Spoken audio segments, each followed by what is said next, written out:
wo. Afisia. Yenye. Afisie. Nye. Cho.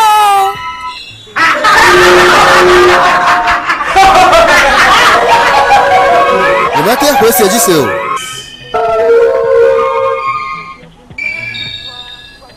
Mais de bonhomme, il est yé. Sidori, nous voyons si on est liaison. Mon bel no ben à traiter de yamo.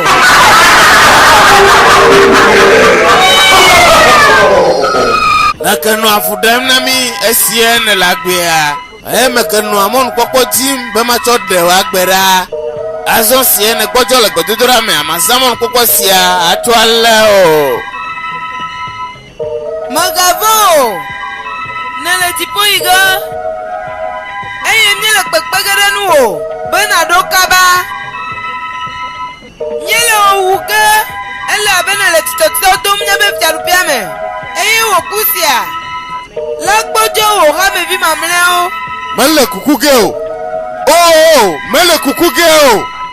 Gake no agbe ne ma ufe ganyenye. Oui. Oh! Oh!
Amen.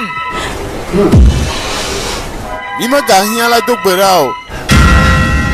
Nuka, Dora Leon. Nuka ejo. Nuka emau. Defiao.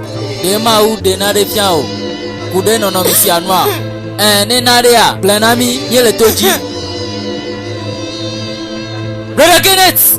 Oh!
Kenneth Megayua. To Megale Pogoa.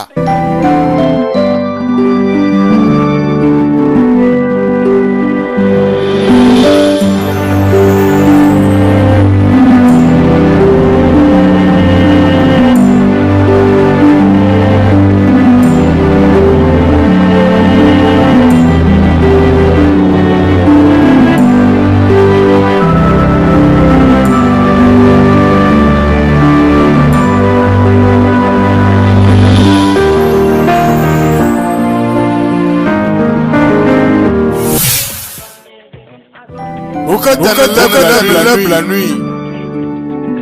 Magalagbe o. Oduti ayoyama. Rebe mata. Ela bela mare.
Zumba Amilikuve.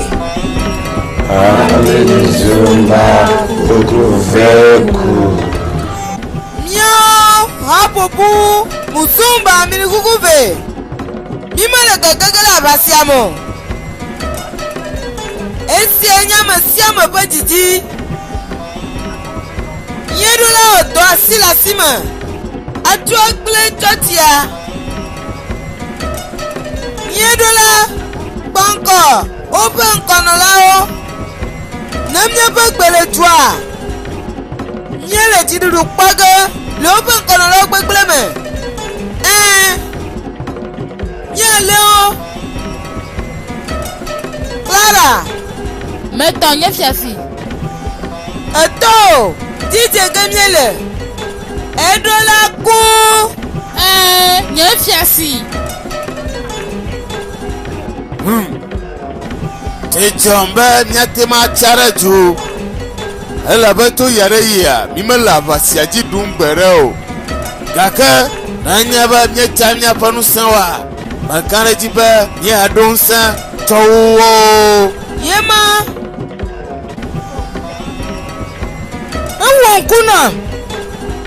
Ewo kuna malegbegbe alesi uzana ope kududura so plenya bododo tome. Eyo jasam do open konola. Nyento hamo odo alegbegbe. Bema chokwe gbebe. Nyedo tereka. Watrozu open konola yeye.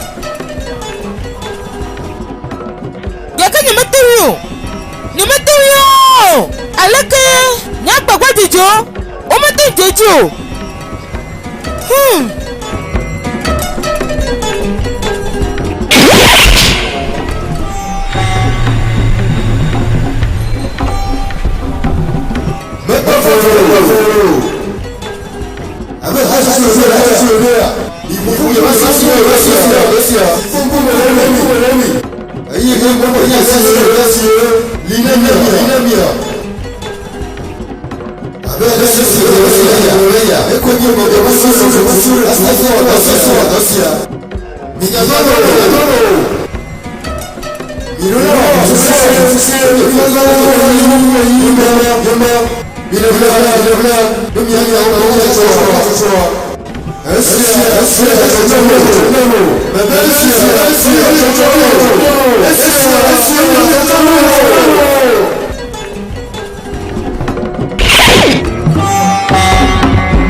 Brother, praise the Lord. Hallelujah.